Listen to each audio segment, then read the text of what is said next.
Kasi tinuro niya yung wrist eh. Ayan ho mga kababayan, oh, kinuha niya ho yung relo ni Tatay Digong. Grabe oh. Yan ang aking presidente. Ah, ihanda niyo na ho yung inyong mga panyo. Alam ko naman na miss niyo na yan kantang yan. Ah, ihanda niyo na ho yung mga panyo. Alam ko miss na miss niyo na yung tunog na yan.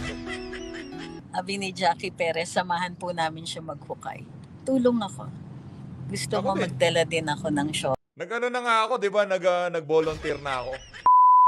Bago natin pakinggan yung mga punto de vista nitong si Attorney Trixie Cruz Angeles diyan sa naging press con nitong si Vice President Sara Duterte. Nakita niyo naman ho yung ating thumbnail. Mga kababayan, dito ho sa video na to, ipapakita ko ho sa inyo ang kaibahan nitong si dating Pangulong Rodrigo Duterte at nitong si Marcos Jr. Ito ho ay ilan lamang sa napakaraming pagkakataon na pinakita nitong si dating Pangulong Rodrigo Duterte ang kanyang pagmamahal sa ating mga mandirigma. Ito ho mga kababayan ang mga larawan na kung saan siguro yung isang mandirigma na yon, yung isa sa ating mga sundalo, naalala ho niya na itong si dating Pangulong Rodrigo Duterte, hinubad ho niya, hinubad ho niya ang kanyang relo at ibinigay sa isang sundalo noong 2019. PMA graduation. Ito ho mga kababayan, ang mga ito ho yung ilan lamang sa mga larawan na kung saan dito ho natin makikita hindi ho materyalosong tao itong si dating Pangulong Rodrigo Duterte. Siya pa ho ang nagpasuot sa isa sa ating mga mga bagong sundalo noong mga panahon na yon. At siguro itong PMA graduate na to, yun nung tinutukoy na tong si Vice President Sara Duterte, malamang sa malamang, meron ho tayong nabasa sa comment section. Baka daw merong pulburon yung relo nitong si Marcos Jr. kaya hindi niya pwedeng ibigay. Posible, di ba? Hindi ho malayong mangyari yun na merong pulbo yung kanyang pag pumapasok siya sa CR, yung pulburon niya nandoon. Pagka naisipan niyang gusto niya nang magpulburon, punta lang siya sa CR, sabay sabay laklak niya na ng pulburon. Ito mga kababayan, panoorin ho natin 'to. Ay para sa mga bago lang ho sa PH Update, meron ho kaming dito, kumbaga mandatory. Isang like at isang subscribe, masaya na ho tayo diyan. Sa mga gusto sumali sa ating community, yung join button nandiyan lang ho sa baba. Ayun na nga mga kababayan, para sa mga kababayan ho natin diyan, yung pagpapakulay, okay lang naman ho kahit wala, kahit meron. No, baka sabihin ng mga kababayan natin, ang daming nagpapakulay kay PH Update, baka rini-require ni PH Update yung pakulay. Hindi ho require yan.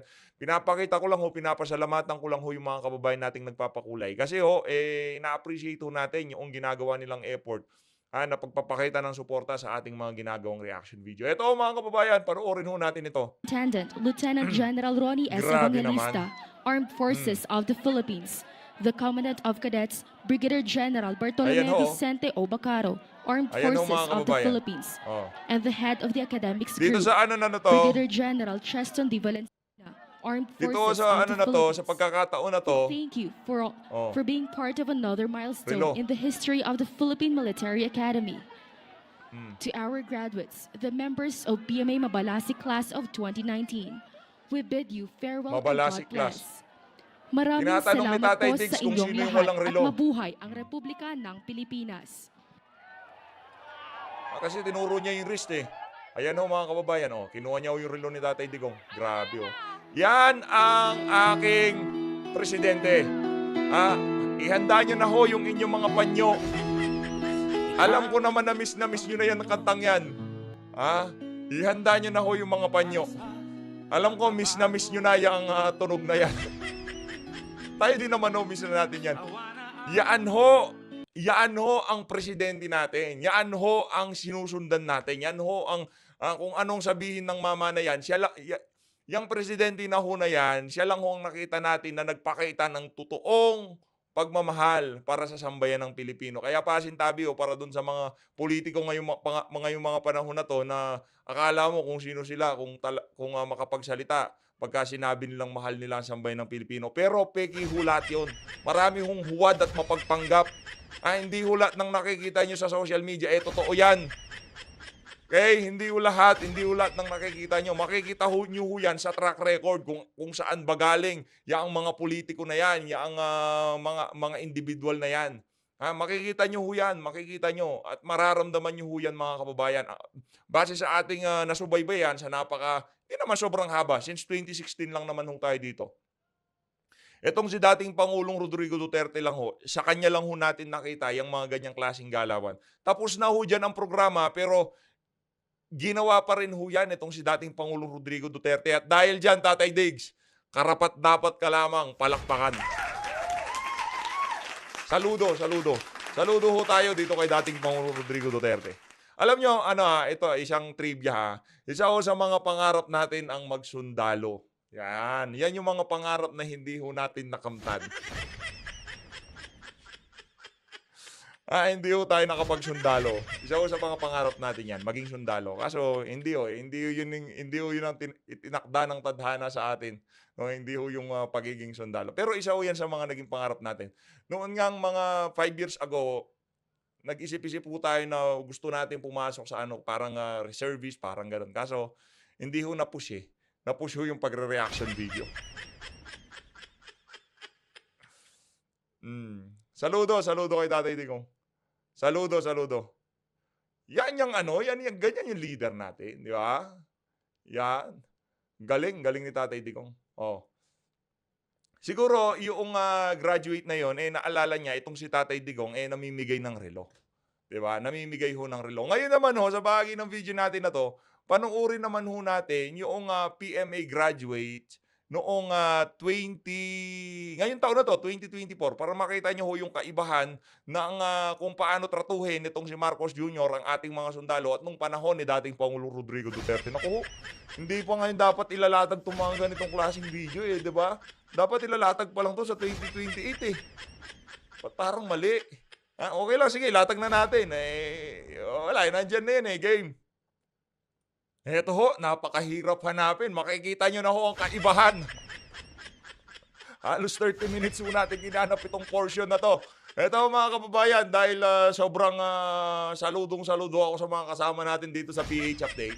Pinakita natin yung kay dating Pangulo Rodrigo Duterte. Ngayon, ipapakita ho natin itong kay Bangag. Tignan nyo mga kababayan kung paano niya pinahiya itong PMA graduates. Ito mga kababayan, game. Cadet First Class, Ayan Jemver si Soriano, Lingayen, Jemver Pangasinan. Lingayen, Pangasinan. Ayan lalakad itong si Denver Sir, pwede nga akin na yung relo mo, ang ganda Meron kasi tayong dito tradition Ayan Cadet First Class, Grabe Ayun, ganun lang ho kabilis. Ulitin ho natin First Class, Jemver Soriano, Lingayen, Pangasinan. Sir Jember, pagka nagkita tayo bigyan ka tarelo, sige. Ano gusto mo, patek pilit? Puntahan natin si Atras Abante. Ayan si Sir Denver Soriano. Grabe naman yan. Ibang klase Ayaw bigay ni Baby Sara yung yung folder Teka, kausap mo pa Kinukuha mo na kagad. Sabi siguro nitong si Marcos, mahal nito Mambudol ka muna. Tama naman si Attorney Trix Pwede niya namang sabihin na, hindi pwede to, merong sentimental value sa akin to. Binigay to sa akin ni Butod, hindi ko pwede ibigay sa iyo to. Di ba? Padalhan na lang kita asan na address mo. Padalhan kita ano bang gusto mong relo. Gusto mo ba ng Rolex? Di ba? Yung 5 ang kamay? Di ba? Pwede naman Kaso pinahiya mo bata, di ba? Napahiya siya kasi kay dating Pangulo Rodrigo Duterte, hindi hinihingi. Binigay niya, tinignan niya yung wrist. Tingnan ko, wrist mo bata, kung may relo ka. Walang relo, bigay kay Tatay Digong. Pero itong isa na to mga kababayan, sa bagay, baka mamahalin yung relo niya dyan. Tinawanan lang ho niya. Ayun na nga mga kababayan, dito sa bahagi ng video natin na to, baka ito ho yung relo, Dito sa bahagi ng video natin na to, alamin ho natin, tingnan ho natin yung ilan sa mga relo nitong si Marcos Jr. 10 million nga naman yan Bakit niya ibibigay sa'yo? Diba? Hindi naman pwede yun, sir. Pinaghirapan niya yan Matindi-tinding pambubudo lang ginawa niya bago niya na ano yan. Di ba? Matindi ho yan mga kababayan.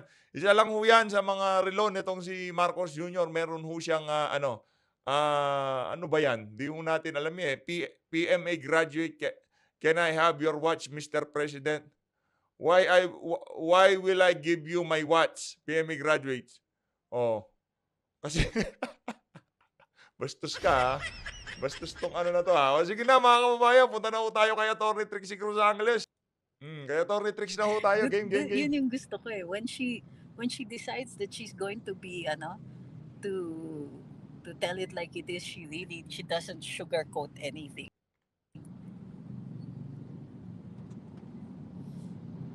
Game. Daniel De Vega says, mga Congress na buhay at mga senador, I'm sure aaray sila. Dapat umaray For sure. sila. For sure, aaray ang mga yan. Sabi ni Tuzo Marusen, Amy chose to be silent now kasi alam niya ginagamit niya lang talaga si Inday para suportahan ang ading niya na Correct. King. Oo nga eh. Sabi ni Correct. Benji, gusto ko yung sabi ni VP Inday sa story ng graduation, gusto ko tanggalin ulo niya. You know that it's such a...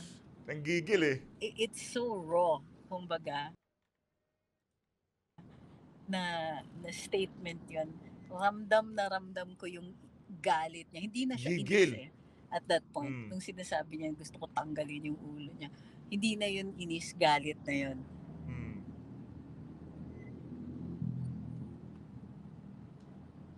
Sabi ni Cutie Cherko, si BBM kasi pag nagsasalita, magaling naman kaya nahikayat si VP. Favorite ko yung... Hindi siya magaling. Sa totoo lang, hindi magaling magsalita si Marcos Jr.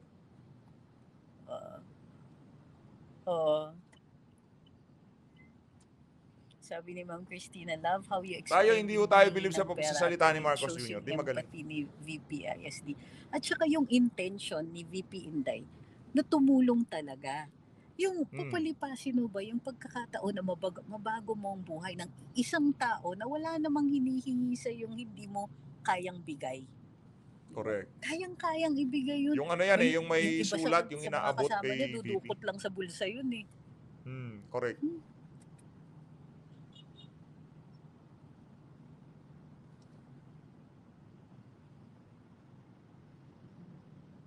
Ariel De Castro, VPSD asintado asin sa mga oo nga naman. So, sabi ni Opportune Sickness, Attorney, wag mo nang pagtanggol si Inday. I've watched the press con ni VP. She definitely needs therapy, especially CBT. What is CBT? Well, para sa akin, it's like primal scream eh. Na hindi ba pwedeng magalit ang isang tao? Diba? Hindi ba pwedeng yung galit siya to the point where raw and unfiltered yung mga sinasabi niya. This is not intended for psychoanalysis or anything like that.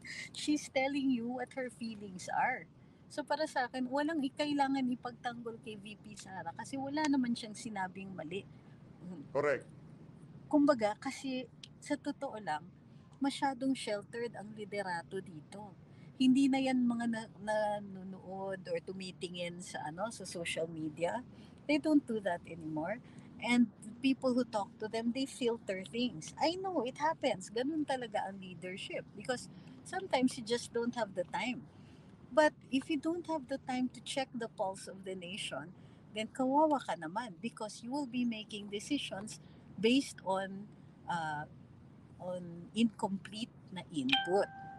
Now, on your part, I understand na siguro nagagalit ka at the language that VP Inday used. Para sa akin, go beyond that. Hindi ba tama na para sa akin naglagay tayo ng leader, ng dapat nagiging leader. And they have failed our expectations. We had set those expectations in accordance to what they told us they were going to do. So we feel that we have been lied to. And not only that, it's worse for the VP kasi dahil sa kanya naboto naging leader ang mga taong nakaupo ngayon.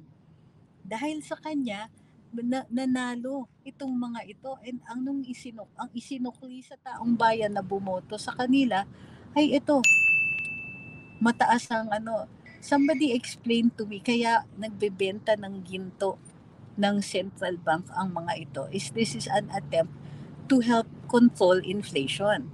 Hindi nila makontrol ang inflation otherwise kasi our inflation here is pushed by two things, fuel prices and food prices. Now, there's very little we can do about fuel prices. Pero pwede namang hindi maging double whammy sa taong bayan yung presyo ng pagkain.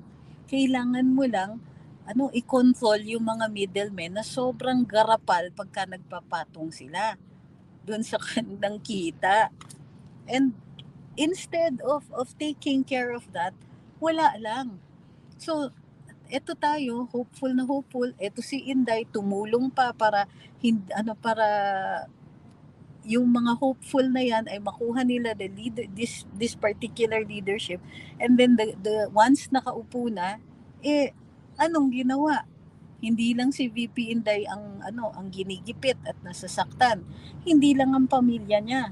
Ngunit lahat ng konektado sa kanila, lahat ng at pati ang taong bayan. Sino ba naman ang gustong umupo na leader at makita na ginugutom ang mga tao? Ito lang po, deadma yung issue ng pagkain. Sabi ni Fred Sangke, is this the beginning of bigger discontent towards BBM admin led by VP Sara? Is she awakening people's pagkabuiset? I don't know if it is intentional, but certainly that is what's happening.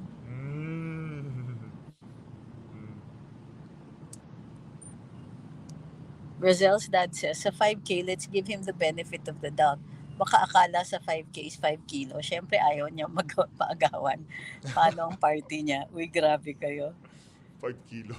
5 kilo ng pulburon, gano'n? Sabi ni Jeffrey Tan, IST shows how heartless BBM is up close and personal. I agree. Walang puso talaga.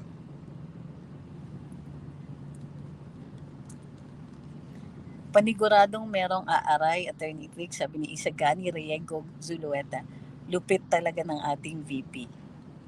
Galing, magaling ho. Magaling yung ranchada niya kanina. Kylie says, how about kay Tambi about Susuhol? Is that true? Ito ba yung in-expose ni Sastrogando Sasot? Yeah. I think so. Well, that was my conclusion anyway. But let me double check that. Ma'am Edna says, bawi na lang yung 32 million and more na nagluklok kay Budol King sa Malacanang. Yun din na magpapabagsak kay Budol King, wag iboto mga senatorial candidates niya in 2025.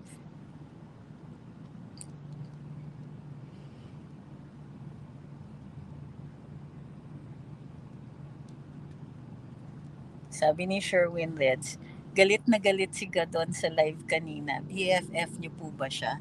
Bakit ganyan ang tanong mo? May mali siya. Yan ba sincero na tanong? Unang-una, kung napanood niyo si Larry kanina, bakit noon nung ako yung binabash niya, hindi mo napapanood? Correct. Tapos tatanungin mo ko kung ako BFF niya. Nung tagal-tagal na niya akong hindi lang nilalaglag, pero kung ano-anong pinagsasabi, parinig ng parinig. Tapos sasabihin mo ganyan, anong pakay mo sa tanong mo? Malamang sa malamang, pakawala Sabi yan itong ni si Larry Emma, Gadon. love the style of Inday when she's kinda mad. Sabi ni Carlito, yung sabi ni VP na ako, I have 5 impeachable offenses.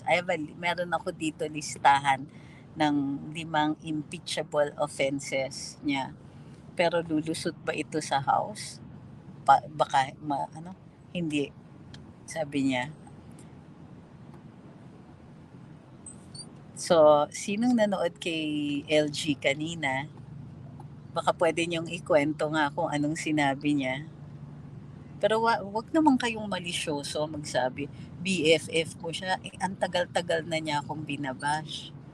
Tapos ganyan ang sasabihin niyo. Medyo hawkalos, no? Pupunta kayo dito para magbitiw ng malisyosong statement. Parang tama ba yun? I mean, really, anong ginawa namin sa'yo? Anong ginawa ko sa'yo para mag-meditate ng ganyan? Inggit ka. Sabi ni Casa House Alma, King of Saudi Crown Prince Mohammed bin Salman was welcomed by a swarm of people waiting for him when a child stretched out his arms to signal MBS, who then asks him what the kid wants. Upon asking, points his finger at the nearby Mercedes and tells MBS he wants it. The humble Crown Prince then asks his assistant to take the address and present the child with what he wished for. Wow. Grabe, no? Grabe yun. Eh, yung leader natin dito, wala. Pagka hiningi mo yung relo niya, bakit ko bibigay sa'yo? Relo ko. Relo ko to eh. Mahal-mahal nito eh. 10 million to eh. Di ba? Hindi natin alam yung presyo. Yung pinakita natin kanina, ano ba yun? Patek Philip ba yun? Hindi ko natin alam kasi wala ko tayong alam sa mga relo-relo na ganyan eh. Wala nga tayong relo eh. Sabi ni Ma'am Trina, pwede ba mahiya kayo? Kaya nyo ipagtanggol yan. Ano po ibig sabihin yan?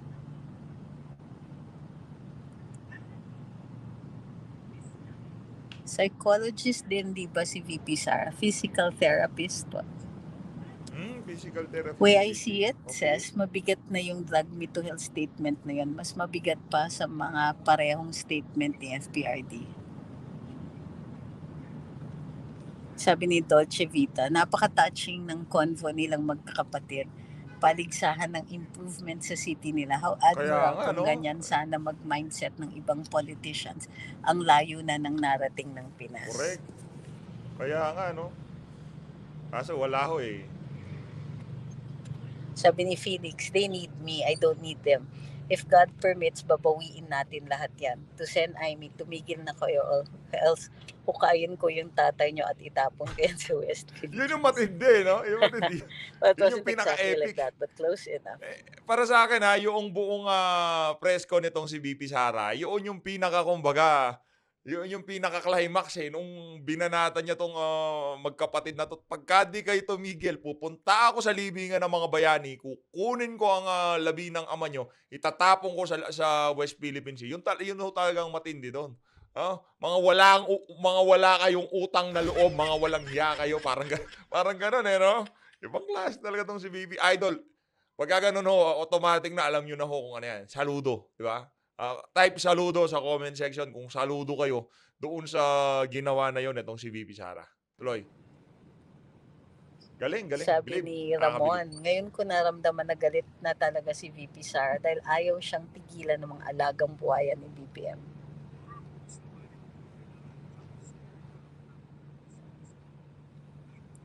Thank you kay Jebet61 at kay Benji Pugales.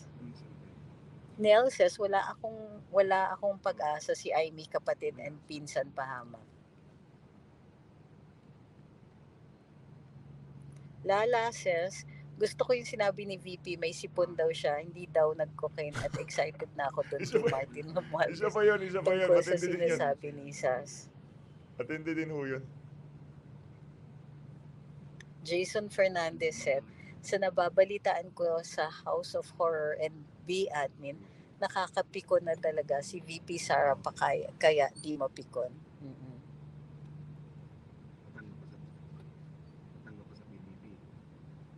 Sabi ni Moonstar, I feel betrayed and I am so pissed off and ashamed sa boto ko.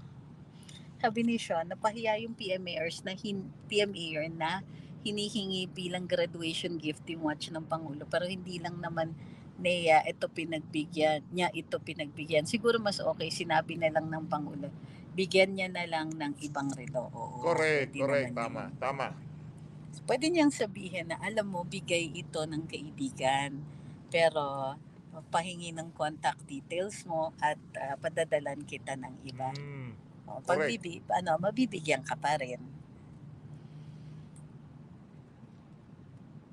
Sabi ni Romel, tama po, they failed us. Too much expectations, tapos biglang hilata sila. Sinayang ko yung vote ko kay Junior. Di lang naman ho kayo. Madami-dami tayo. Nakapin. Wala naman akong nakapin na comment. Naka-pin comment ang mas Madami-dami nangangailangan ho ng tayo, therapy o madami-dami di tayo. lang basta therapy kailangan mo.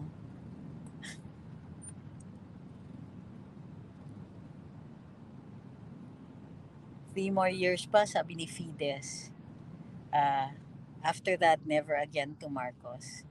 Weng Duklayan says, talaga pong umaaray ang talaga mga sinungaling at mga duwag sila, lalo na si Tambalustay na walang nagawang umaaray na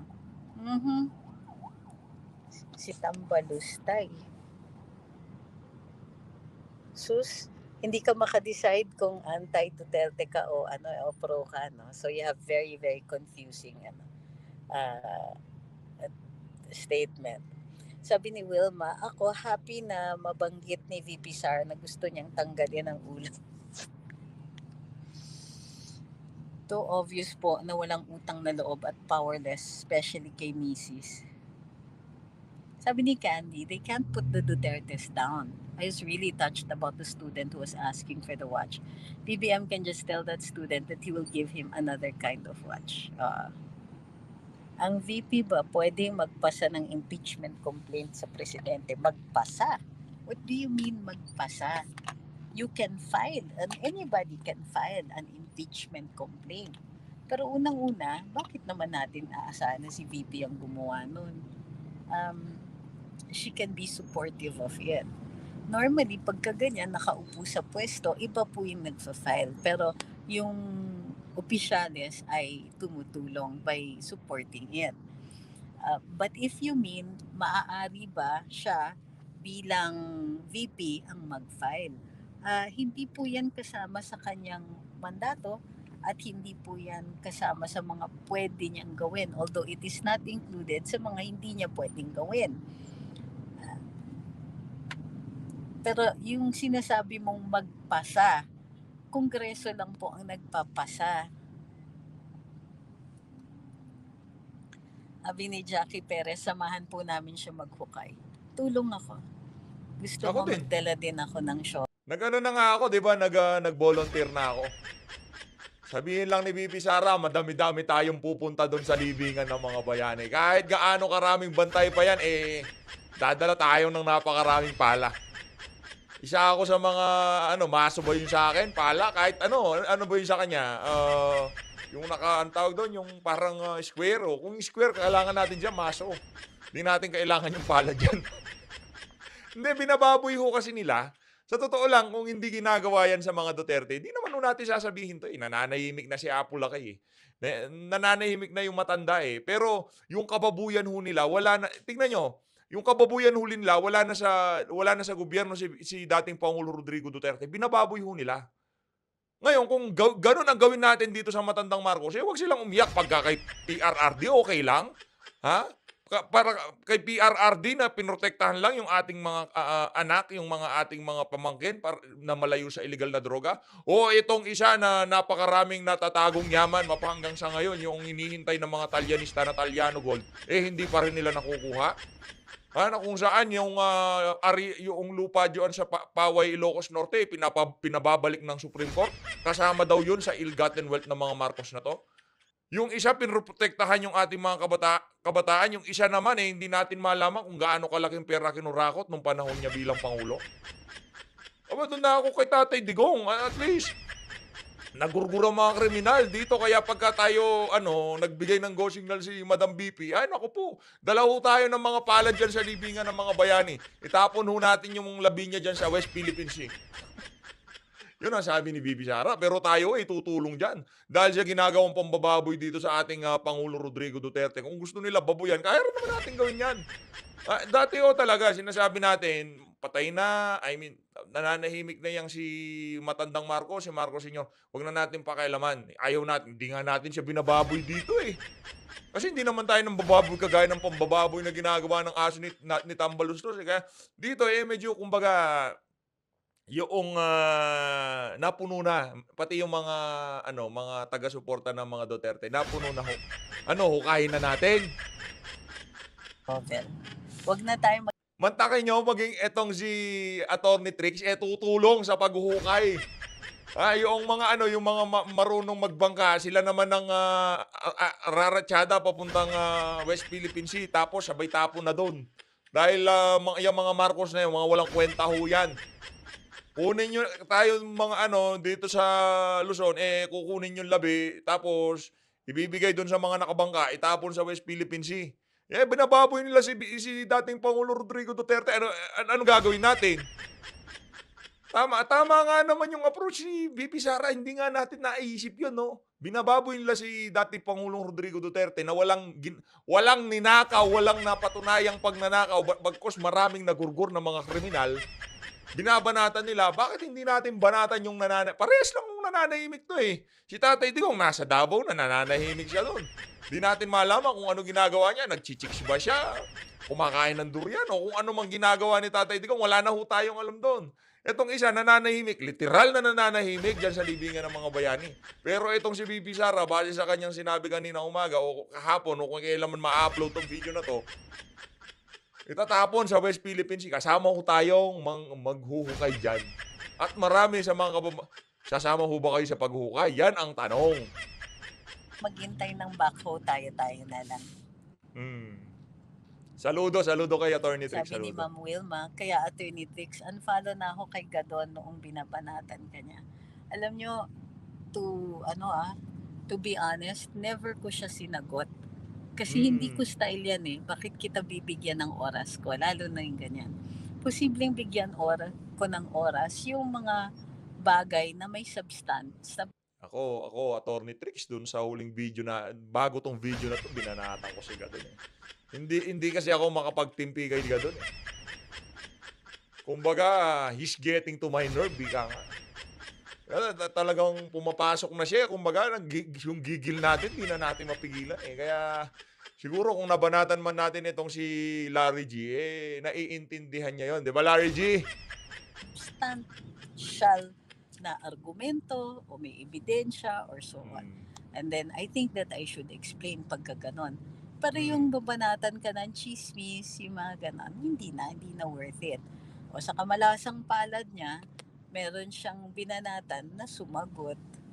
Diba? Kasi ang layo naman din sa katotohanan ng kanyang mga sinabi.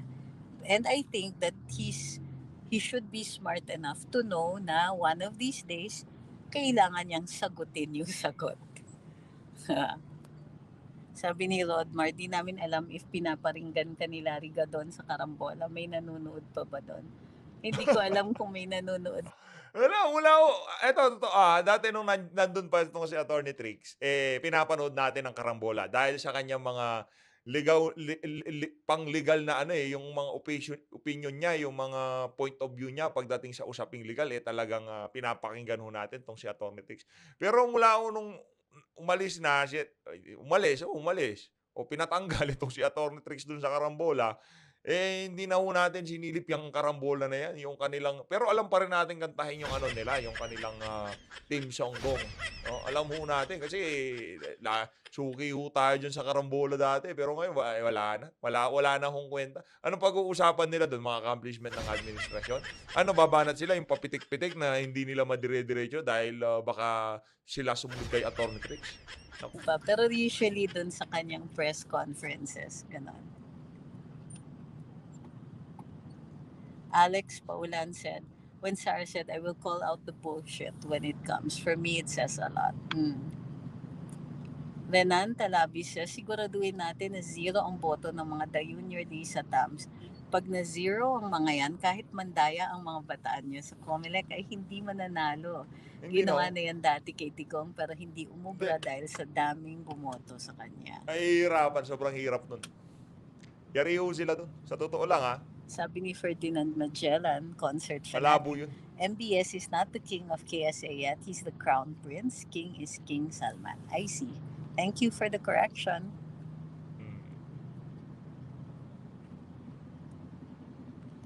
Rajan says, matutuwa ang Makabayan Block niyan at sila kapag pinahukay ni VP. Ang tanong, di ba? Dapat itong na to, yung banat na yun ni VP Sara, sisigundahan nitong si Franz Castro, yung si Leni Robredo. Diba? Dapat sisigunda sila dyan. Na, VP Sara, tulungan ka na namin. Di ba? Sila yung welga-welga dati na Marcos hindi bayani. Baka makasama din ho natin si Mayor Vico Soto dyan. Diba? Madami-dami ho tayong makakasama dyan. Pati bata itong si Karen Davila, makakasama natin dyan. Ang dami ho natin makakasama maghuhukay dito sa matandang Marcos. Anak ng toko. Pero ano lang naman yun. Sa tingin ko naman, di gagawin yun ni VP Sara. Kumbaga, itong mga ganitong klase salita, kaso sa atin, salita lang eh. Kay Tatay Diggs, talaga hong hinahabol siya eh. Merong ICC, merong Quadcom, merong Garma, merong Kerwin. Napakarami yung sa atin, hukay nga lang, tapos tapon sa West Philippines eh. Yung sa sobrang kaparaningan nitong mga to, panigurado, punta ka niya sa libingan ng mga bayani, yung seguridad doon, napakatindi na. Naku po, ingat-ingat kayo, baka pagkatapos ng November 1, makita nyo yung ano na yan, may butas na. Makita nyo yung ano niya, yung ang tawag doon, yung nicho, may butas. Wala na. Kumbaga, yun, natapos na, game over na talaga tong mga Marcos na to. Lalo na pagka sumugod na sa bayan ng Pilipino, no? Diyan sa libingan. Pero ako, ito kung sakaling maluklok itong si VP Sara bilang presidente, pahuhukay niya ulit. Ipabalik doon sa Ilocos. Hindi kasi bayani yung si Marcos Sr. Ngayon natin nakita kung ganito ang pamumunog ginawa niya dahil lang sabi nitong si Marcos Jr. replicate yung ginawa ng kanyang ama. Naku po, hindi ko talaga bayani yung ano na yan, yung mama na yan. Kailangan tanggalin yan dyan. Since nag-unfollow ko sa karambola, simula na wala si Attorney Trix. Me too. No, Jeff and T, naaalala ko yung video ni PRD about dun sa bata na cancer patient na puputulan ng binti. Sabi ng bata, gusto niya daw magkabinti uli. Sabi ni PRD, kahit yung binti niya ibibigay niya sa bata. Yun nga po eh. Grabe, no? Kahit sariling binti ni Tatay Digong ibibigay niya kung pwede. My goodness. Pagmamahal ni Tatay Digong, talagang yan ang namimiss ng ating mga kababayan. Ayun, respiratory therapist daw si VP Inday. Wow, Flores says, respiratory tapos therapist yung pala tong si ipapahukay Tatay yung Digong, bangkay ni si senior at itapon sa WPS law. Nung sinabi yun ni Kiko, nagalit ako. Pero nung si VP, natulala ako. Itapon na yan. Wala nang intro. Itapon na kagad. As Sabi soon as ni Kyle, possible, ika nga. what if di nila ginalaw si VP about dyan sa budget? Pero patuloy pa rin ang palpak ng policy ni Junior. Do you think magkakaganito din si ISD? Alam mo, Kung di nila gagalawin si BP, malamang ngayon wala na si Marcos malamang ngayon panahon na to wala na si Marcos sa Malacanang. Kasi ang ginagawa nila na yan kay VP Sara para ma-entertain ang sambayan ng madla. Kung hindi nila binabanatan si VP Sara at continuous lang ang kapalpakan nitong administrasyon na to, nasa daan na ho tayong lahat ngayong mga panahon na to. Sa tingin nyo, nakaupo pa yan? Sa tingin ko ho, hindi na. Tapos na, kumbaga, end of contract na. Wala na, tapos na ho itong si Marcos Jr. Kaya lang naman ho nila ginagawa yan. Alam nila na yung issue kay VP Sara, pagdating sa pera, madaling intindihin, pero pagka pinaliwanag ng kabuuan kung paano nag-ista, hindi ho maintindihan ng ordinaryong Pilipino. Hindi ho nila maiintindihan. Kaya dito, minsan di na natin sinusubukang paliwanag, pero pinapaliwanag natin sa abot ng ating makakaya, ha? Pero kinukuha na lang ho natin dun sa pinakamadaling intindihin. Yung ang ginagawa kay VP Sara, yan ho ang tinatawag na Binay template. Kung anong ginawa dito kay Jejo Marbinay noong 2016, di ba? Nung pinanood ko yung mga debate, talaga may dala-dalawang mga dokumento to si Binay para mapatunayan. Hindi overpriced yung parking lot, yung ospital. Hindi mo natin malaman kung ano yung mga pinag-aawayan ng dalo nitong si Marroas. Pero, ang dito, yung ginagawa nila kay VP Sara. Kaya ito ganito lang ho yan Sa mga susunod na panahon, wala ho talagang walang Baka si VP Sara pa lang ang makaka-break sa curse ng mga... Meron naman, di ba? Itong si GMA, Vice President, nagpresidente. Di ba? Kasi ayaw na ng mga Amerikano kay Erap Estrada. Yung kayang slogan na era para sa mahirap, hindi bumenta. Kaya, ayun, nayari itong si Erap Estrada. Yung kaya nilang kontrolin nitong si GMA, kaya nag-GMA. O, yun. O. Tapos nagtagal pa siya, nanalo pa siya ng isang beses pa. Kaya napakatagal ng termino niya. Biglang papasok itong si Noynoy. Marrojas, yun, nag-umpisa na ho dyan yung dapat si Marrojas ang patatakbuhin, kaso namatay itong si Curicong, kaya ang pinatakbo itong si Panot. Yung si Panot, Vice President niya itong si Jojo Marbinay, siyempre, ang ipupustura dyan, yung dapat talagang magpresidente, itong si itong si Marrojas. Wala, inari ho nila itong si Choco na tao. Hindi nga po yung budget ang naging reason ni VP Inday. It was the graduation. Yun yung last. And actually, we had heard about this already before. Na-realize niya noong graduation na hindi talaga hindi niya talaga ma-expect na magiging maayos yung liderato. So, it wasn't about that. Di ba matagal na nga niyang yan pinasa niya. In fact, hindi na niya ginamit yung budget ng 2023. Kaya di ba merong portion doon na wala nang ginastos. After so many months, hindi na nila ginagastos yung CF. Pinasusoli na niya. Kasi sabi niya, they're not going to allow me to use this nang hindi they will not try to rake her over the coals. So, I don't know why you don't think that it is obvious enough or you had not picked up on it, but it's right there. It's very obvious. It was never even about the money. Sa totoo lang, if it was about the money, hindi niya kailangan ng CF. Ang laki naman ng budget ng DepEd. It could have gone into something else. But it wasn't about that. Remember, the Department of Education, by constitutional mandate, should have the biggest budget. Hindi ang Kongreso. Pilipinas First says, after ng conference, ang reaction lang ay grabe, Grace under pressure.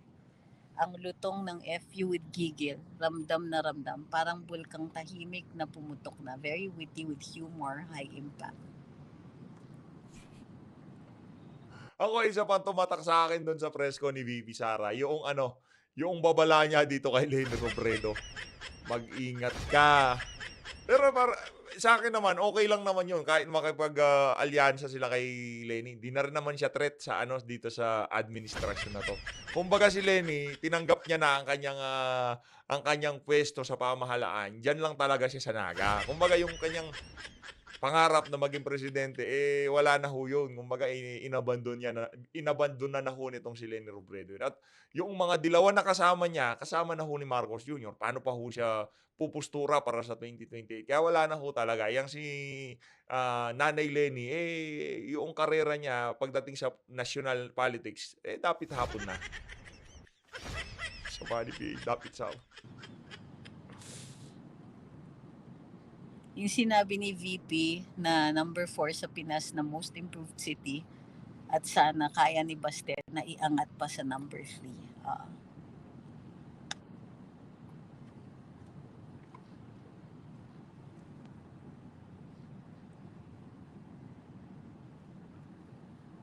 Grabe, no? Yung si VP sa sobrang gigil niya. Kukunin, sasabihin ganito, tapos puputulin yung 'di ba? Tapos tatapon na. Ganon yung galit Kahit sino naman hong tanongin niyo, basta naiintindihan yung dynamics ng ng politics, yung kumbaga yung pasulok-sulok na kung totoong nangyayari hindi yung galing sa mainstream media. By the way eto pumasyal ho ako sa isa sa mga malaking mainstream media, malaking pangalan ng mainstream media. GMA, puntahan na natin. Rektahin na natin. Nagpunta ho tayo sa comment section, puro mga trolls ho mga nagkukomento. Ngayon nakita ho natin ang estratehiya nitong mga ano na 'to, itong mga troll farm na 'to. Ang strategy ho nila, alam ho nila kung saan maghahanap ng balita yung mga gullible na Pilipino. Nagkokomento ho sila doon sa tatlo. Punta ho kayo sa UNTV, puro Duterte supporters. Hindi ho pinupuntahan ng mga ano yan, ng mga gullible na utong Pilipino. At saka tama, tapos hindi rin ho yan pinupuntahan ng mga troll farm. Pinupuntahan ho nila yung Big Three, yung ABS, GMA at yung News 5. Doon ho nila sinasaksak yung kanilang mga troll. Para sa bagay, kung meron nga namang manood na utong Pilipino, pagka nakita nila, naku, yari na naman to. Ang daming galit kay Sara Duterte. Naniniwala sila, hindi nila alam, yung mga nababasa nila, hindi naman totoong tao. O baka yung 100 comment na binasa nila, isang tao lang pala. Wag ho kayo. Kung meron kayong kamag-anak, kung meron man ho kayong mga kamag-anak na nanonood dyan sa mga mainstream media na yan, basagin nyo na ang mga cellphone. Wala ano ba magagawa natin? Tapos TikTok, kung puro AI generated, pinapaniwalaan. Naku, ang daming gullible talaga. Pati ba naman yung mga hindi nila, sa bagay, no? Sa sobrang advanced ng technology ngayon, yung mga gullible talaga, mabilis mapaniwala na kesyo, yung sinabi to ni ganito, sinabi yan ni ganyan. Di ho nila alam, yung pinapanood nila, AI generated, anak ng toko. Kaya hindi ako magtataka, baka yung iba sa mga dito, sa susunod, ganun din ho yung mga kino-content nila, di nila alam, mga AI generated pala. Tuloy.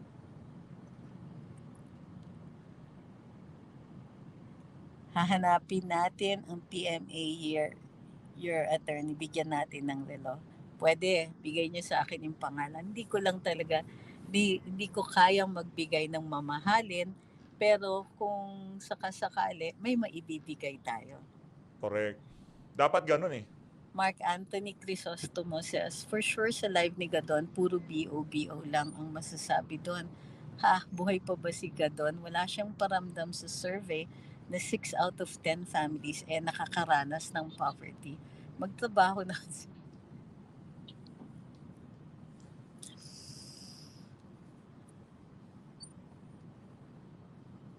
Sabi ni Majoy Lutuf, nakakaawa tayong mga Pilipino sa panahon ni BBM ngayon. PI, hindi ko pwede sabihin na-scam tayo. Ayun na nga mga kababayan, dito na unahan tatapusin ang ating reaction video at para matulungan ho natin itong si Attorney Trix na talagang mapayabong ang kanyang YouTube channel. Pasyalan nyo lang ho itong si Attorney Trix Cruz Angeles, no. Sa mga nagpakulay, sa mga share, nag-like, nag-subscribe dito sa video na to, mabuhay ho kayo. Saludo mula kay PH Update. Maraming salamat, mag-ingat ho kayo lahat. Mahalin natin ang Pilipinas. Palakpakan.